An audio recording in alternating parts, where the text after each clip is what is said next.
మాజీ ఎమ్మెల్యే వల్లభనేని వంశీతో పోలీసులు విజయవాడ చేరుకున్నారు. భవానీపురం పోలీస్ స్టేషన్ కు వంశీని తీసుకువెళ్లిన పోలీసులు అక్కడ వేరే కారులో ఎక్కించి పటమట పోలీస్ స్టేషన్ కు తరలించారు. కాసేపట్లో న్యాయమూర్తి ముందు హాజరుపరచనున్నారు.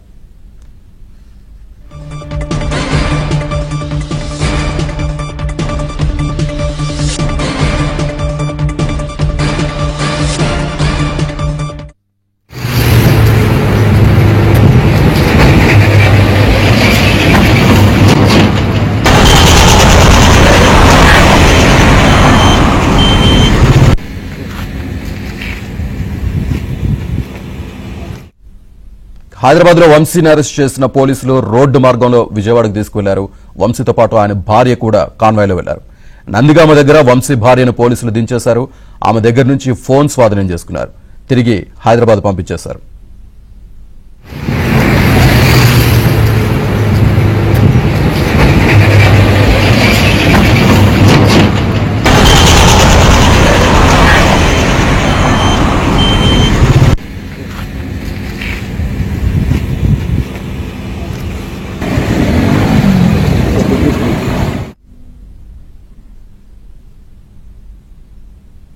రైట్, వల్లభనేని వంశీని భవానీపురం పోలీస్ స్టేషన్ దగ్గర నుంచి ఇప్పుడు పటమట పోలీస్ స్టేషన్ కి అయితే తరలించే ప్రయత్నం చేస్తున్నారు పోలీసులు. సో పోలీస్ స్టేషన్ కి తీసుకెళ్తారా లేదా కోర్టు వద్ద హాజరుపరుస్తారా అనే విషయం అయితే ఇంకా తెలియాల్సి ఉంది. దీనికి సంబంధించి పూర్తి సమాచారాన్ని మా ఏపీ బ్యూరో చీఫ్ రామారావు అందిస్తారు. రామారావు.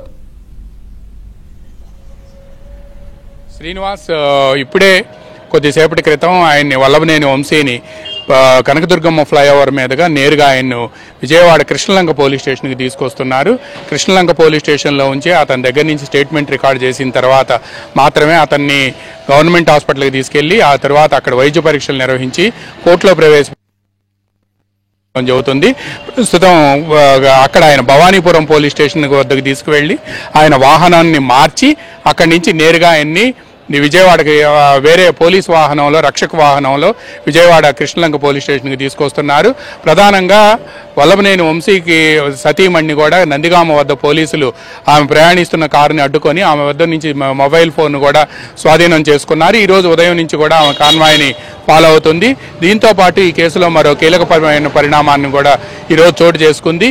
ఈ కేసులో ప్రధాన ఫిర్యాదుదారులుగా వల్లభనేని వంశీ సత్యవర్ధన్ కిడ్నాప్ చేసి బెదిరించి గతంలో ఇచ్చిన ఫిర్యాదును ఉపసంహరించుకునే విధంగా చేశారు అని చెప్పి గన్నవరం తెలుగుదేశం పార్టీకి సంబంధించిన రమాదేవితో పాటు ఆమె భర్త సురేష్, అదేవిధంగా మైనారిటీ నేత జానీ అండ్ బీసీ నేత ఫణికుమార్ వీళ్ళ నలుగురు ఫిర్యాదు చేశారు.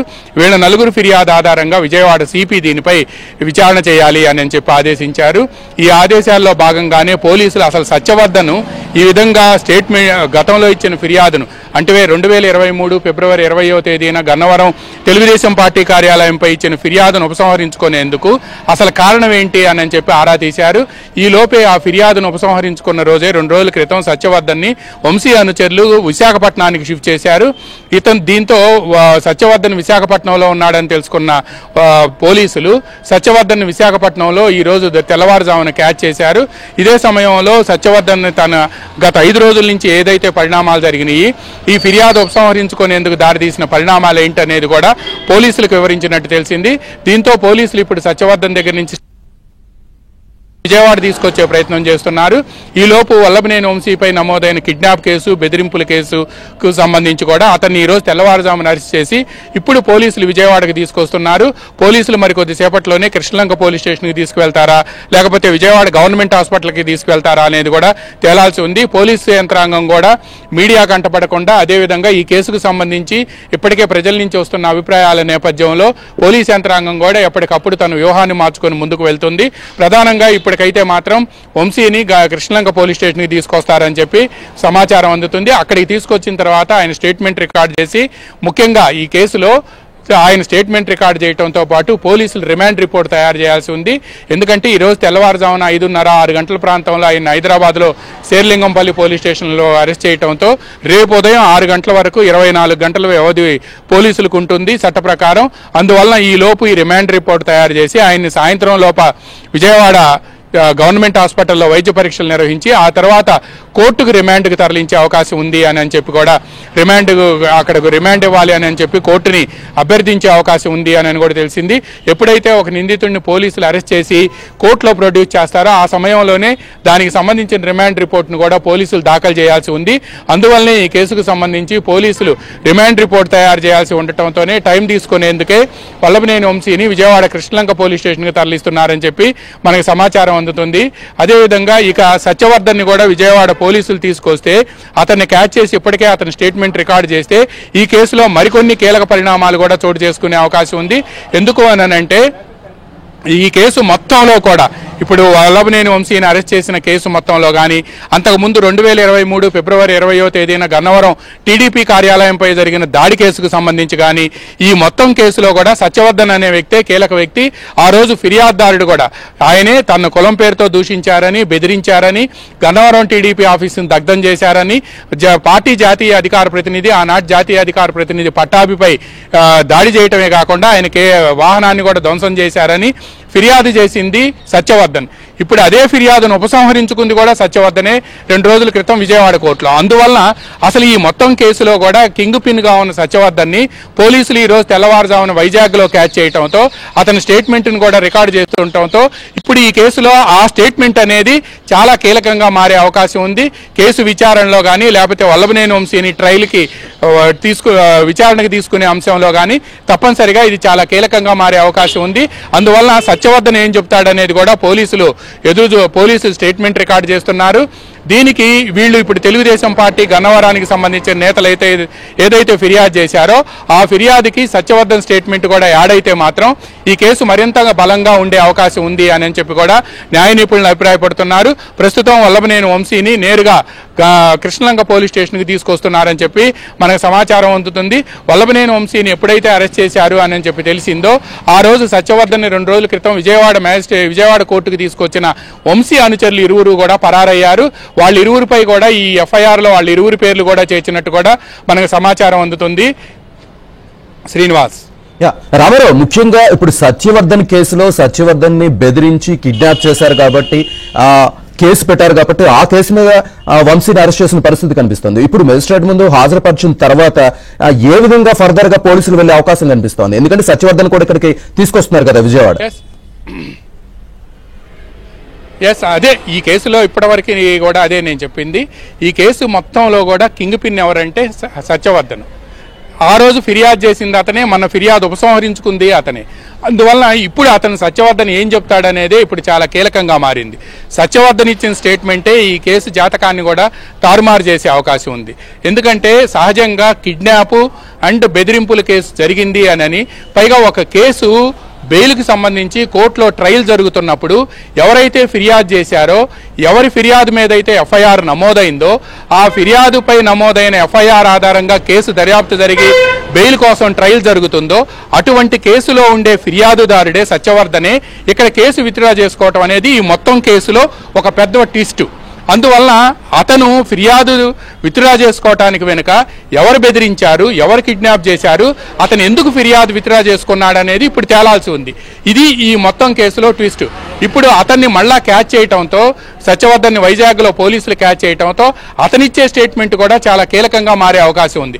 ఎందుకు అనంటే గన్నవరం టీడీపీ నేతలు ఇచ్చిన ఫిర్యాదు మీద సిపి యాక్ట్ చేసినప్పటికీ కూడా సత్యవర్ధన్ స్టేట్మెంట్ అనేది కూడా ఇందుట్లో చాలా కీగా మారబోతుంది. అందువల్ల సహజంగా ఇటువంటి కిడ్నాప్ లేకపోతే బెదిరింపుల కేసులో ఎవరినైనా అరెస్ట్ చేశారు అనంటే రిమాండ్ రిపోర్ట్ తయారు చేసి కోర్టులో ప్రొడ్యూస్ చేస్తారు. ఆ కేసులో ఉండే సెక్షన్ల ఆధారంగా న్యాయమూర్తి ఎటువంటి నిర్ణయం తీసుకుంటారనేది కూడా వేచి చూడాల్సి ఉంది. అయితే ఇప్పటికే వల్లభనేని వంశీ తరపున ఆయన అనుచరులు కూడా ఆయన న్యాయవాదులను సిద్ధం చేశారు. న్యాయవాదులను సిద్ధం చేసి వంశీని కేసు నుంచి బయటికి తీసుకొచ్చేందుకు కూడా, ఆయనకు బెయిల్ వచ్చేందుకు కూడా ప్రయత్నం చేస్తున్నారు. వంశీకి మొదటి నుంచి కూడా తానికొండ చిరంజీవి అనే అడ్వకేట్ ప్రధానంగా ఉన్నారు. ఆయన పలు కేసుల్లో, వంశీ కేసుల్లో కూడా చాలా కీలకంగా వ్యవహరించారు. అందువలన చిరంజీవితో పాటు మరి కొంతమంది సీనియర్ లాయర్లు కూడా ఈ కేసుని వాదించే అవకాశం ఉంది అని కూడా మనకు సమాచారం అందుతుంది. ఈ కోర్టు ఎటువంటి డెసిషన్ తీసుకుంటుంది అనేది కూడా మనం ముందుగా ఊహించడానికి వీల్లేదు. ఎందుకు అనంటే కోర్టు డెసిషన్స్ ని మనం ముందుగా ఊహించడం అనేది సాధ్యం కాదు. అక్కడ ఉండే సెక్షన్లు, తర్వాత సర్కమ్స్టెన్షియల్ ఎవిడెన్స్, దీంతో పాటు ఎవరైతే స్టేట్మెంట్ ఇచ్చారో ఆ స్టేట్మెంట్లో ఉండే గ్రావిటీ, వీటన్నిటి ఆధారంగా కూడా కోర్టు డెసిషన్స్ ఉంటాయి. సెక్షన్లు కూడా చూస్తారు. ఆ సెక్షన్లు నిజంగా ఈ కేసుకి అట్రాక్ట్ అవుతాయా, ఈ కంప్లైనెంట్కి అట్రాక్ట్ అవుతాయా లేదా అనేది కూడా చూడాల్సి ఉంది. దాని ఆధారంగా న్యాయమూర్తి నిర్ణయం తీసుకునే అవకాశం ఉంది. అయితే ఇప్పుడు ఈ కేసులో సత్యవర్ధన్ని వైజాగ్లో పోలీసులు క్యాచ్ చేయడంతో సత్యవర్ధన్ని విజయవాడకి తీసుకొచ్చే ప్రయత్నం చేస్తున్నారు. ఎందుకంటే ఎవరైతే విక్టిమ్ ఉన్నారో, అంటే విక్టిమ్ అంటే ఆ రోజు గన్నవరం తెలుగుదేశం పార్టీ కార్యాలయం మీద 2023 ఫిబ్రవరి 20వ తేదీన దాడి జరిగిన సమయంలో ప్రధానమైన కంప్లైనెంట్ సత్యవర్ధన్, ముసునూరి సత్యవర్ధన్. అదే సత్యవర్ధన్ని ఇప్పుడు కంప్లైంట్ విత్డ్రా చేయించారు. ఇది ఈ మొత్తం కేసులో ట్విస్ట్. ఆ రోజు సత్యవర్ధన్ తన కులం పేరుతో దూషించారని, పార్టీ ఆఫీసును ధ్వంసం చేశారని, తర్వాత పట్టాభిని అరెస్ట్ పట్టాభిపై దాడి చేశారని, ఇవన్నీ కూడా చెప్పింది ఆ రోజు సత్యవర్ధన్. ఆయన స్టేట్మెంట్, పార్టీ కార్యాలయంలో అతను ఆపరేటర్, కంప్యూటర్ ఆపరేటర్, అతను ఇచ్చిన స్టేట్మెంట్ ఆధారంగానే ఆ రోజు కేసు నమోదైంది. బట్ ఈ కేసు నమోదైనప్పటికీ, అంత విధ్వంసం జరిగినప్పటికీ కూడా వైసీపీ నేతలు ఇచ్చిన ఫిర్యాదు మీద 307 రిజిస్టర్ చేసి ఆ రోజు 2023 ఫిబ్రవరి 20వ తేదీన పట్టాభిని అరెస్ట్ చేయటమే కాకుండా ఆయన మొదట ఉంగుటూరు పోలీస్ స్టేషన్కి తరలించి ఆ తర్వాత తోట్లవల్లూరు పోలీస్ స్టేషన్కి తీసుకువెళ్లి అర్ధరాత్రి పట్టాభి మీద 3rd డిగ్రీ ప్రయోగం చేశారు పోలీసులు. అందువలన పట్టాభి ఇదే అంశాన్ని పోలీసులకు కూడా, అంటే విజయవాడ కోర్టులో న్యాయమూర్తి ముందు కూడా స్టేట్మెంట్ ఇచ్చారు. తన మీద 3rd డిగ్రీ ప్రయోగించారని, తనని తోట్లవల్లూరు పోలీస్ స్టేషన్లో కళ్ళకు గంతలు కట్టి చేతులు వెనక్కి కట్టేసి గొడ్డును బాదినట్టు బాదారు అని కూడా ఆయన పట్టాభి మ్యాజిస్ట్రేట్కి స్టేట్మెంట్ ఇచ్చారు. అంటే ఈ కేసులో ఎవరైతే దెబ్బతిన్నారో, విక్టిమ్స్ ఎవరైతే ఉన్నారో వాళ్ళు ఫిర్యాదు చేస్తే ఆ ఫిర్యాదును రిజిస్టర్ చేసినప్పటికీ కూడా, కంప్లైంట్ని రిజిస్టర్ చేసినప్పటికీ కూడా ఉల్టా ఎవరైతే సిఐ ఫిర్యాదు చేశాడో ఆ సిఐ ఫిర్యాదుని అక్కడ కేసు రిజిస్టర్ చేసి అప్పుడు పట్టాభితో పాటు మరికొంతమంది తెలుగుదేశం నేతలను కూడా ఈ కేసులో నిందితులుగా చేర్చారు. పట్టాభి మీద 3rd డిగ్రీ ప్రయోగం చేశారని పట్టాభి మేజిస్ట్రేట్కు ఫిర్యాదు చేశారు. అయితే ఈ కేసులో అప్పుడు బీసీ నేత వీరంకి గురుమూర్తి కూడా ఉన్నాడు. కానీ గురుమూర్తి వీళ్ళంతా కూడా అప్పుడు పరారయ్యి ఆ తర్వాత పోలీస్ స్టేషన్లో బెయిల్ తీసుకున్నారు. అంటే ఒక సంఘటన జరిగిన సమయంలో విక్టిమ్స్ ఎవరైతే ఉన్నారో వాళ్ళు ఇచ్చిన ఫిర్యాదు ఆధారంగా కేసు రిజిస్టర్ చేసి ఎవరైతే దాడి చేశారో వాళ్ళని అరెస్ట్ చేయాల్సిన పోలీసులు ఆ రోజు భిన్నంగా వ్యవహరించి విక్టిమ్స్ని అరెస్ట్ చేసిన వ్యవహారమే ఈ కేసులో ఒక ట్విస్ట్. ఇదే కేసులో ఫిర్యాదు చేసిన తెలుగుదేశం పార్టీ కార్యాలయంలో కంప్యూటర్ ఆపరేటరు సత్యవర్ధన్ని 2 రోజుల క్రితం వల్లభనేని వంశీ మనుషులు ట్యాకిల్ చేసి అతన్ని విజయవాడకి తీసుకొచ్చి విజయవాడ కోర్టులో ఇదే కేసులో నిందితుల మీద విచారణ, బెయిల్ పిటిషన్ మీద విచారణ జరుగుతున్న సమయంలో అతన్ని తీసుకువచ్చి అతని ద్వారా ఈ కేసు కంప్లైంటే మేము విత్డ్రా చేస్తున్నామని చెప్పడం అనేది ఈ కేసులో మరో పెద్ద ట్విస్ట్. ఇప్పుడు ఇంకో ట్విస్ట్ ఏంటి, ట్విస్టుల మీద ట్విస్ట్, ఇంకో ట్విస్ట్ ఏంటంటే ఇప్పుడు సత్యవర్ధన్ ఎవరైతే ఉన్నారో అతన్ని వల్లభనేని వంశీ అనుచరులు ఆ రోజు ట్యాకిల్ చేసి కంప్లైంట్ మేము విత్డ్రా చేసుకుంటున్నట్టు కోర్టులో చెప్పించారో ఆ తర్వాత అతన్ని వైజాగ్ తీసుకువెళ్లారు. వైజాగ్లో పోలీసులు అతన్ని ట్యాకిల్ చేశారు. ఎందుకు అనంటే తెలుగుదేశం పార్టీ అధికారంలో ఉన్న సమయంలో అప్పుడు ఫిర్యాదు చేసిన వ్యక్తిని వల్లభనేని వంశీ అనుచరులు మేనేజ్ చేసి అతనితో కంప్లైంట్ విత్డ్రా చేయించడం అనేది ప్రభుత్వం చాలా ప్రతిష్టాత్మకంగా తీసుకుంది. సోషల్ మీడియాలో కూడా తెలుగుదేశం పార్టీకి సంబంధించిన నేతల వ్యవహార శైలిపై చాలా తీవ్ర విమర్శలు వచ్చాయి. దీంతో ప్రభుత్వం ఈ అంశాన్ని చాలా సీరియస్గా తీసుకోవడంతో ఇప్పుడు వల్లభనేని వంశీని పోలీసులు అసలు ఆ రోజు ఏం జరిగిందనేది ఒక కంప్లైంట్ తీసుకొని పోలీసులు మొత్తం ఎంక్వైరీ చేస్తే ఈ ఎంక్వైరీలో వంశీ అనుచరులే సత్యవర్ధన్ని బెదిరించి కిడ్నాప్ చేసి అతన్ని ద్వారా స్టేట్మెంట్ విత్డ్రా చేయించారు అనేది కూడా ప్రధానమైన అభియోగంగా ఉంది. ఫిర్యాదులో వచ్చిన ఎవరైతే ఫిర్యాదు చేశారో ఆ ఫిర్యాదు ఆధారంగా చేసిన విచారణ ఆధారంగానే కేసు నమోదైంది. ఇప్పుడు సత్యవర్ధన్ ఇచ్చే స్టేట్మెంటే ఈ మొత్తం కేసులో కూడా కీలకంగా మారుతుంది. శ్రీనివాస్.